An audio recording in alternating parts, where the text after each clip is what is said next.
Okay, here's a quick close-up. Hopefully the guy at the weed eater next door shuts the hell up. I wanted this to be light, not heavy, simple, not complicated.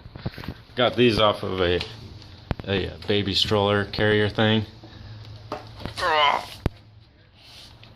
Tires are a little low, which is fine because then it doesn't float as much. Now there's one weakness. Well, there might be more, but the whole thing bends under the weight, so I just need to strengthen it up. No biggie. As you can see, I just ghetto fabbed it together. I tried it with the set screws, but it just popped off as soon as I lifted it up. Almost had a catastrophe. So I welded a couple links together. I just had some extra stuff, EMT, laying around. Yes, you can weld this stuff. It's just not good to breathe the fumes, apparently. That's what happened to me. That's why I'm this way. And in the spirit of keeping it light, I just have a piece of wire to hold it in here instead of some kind of clip. That's all there is to it.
it.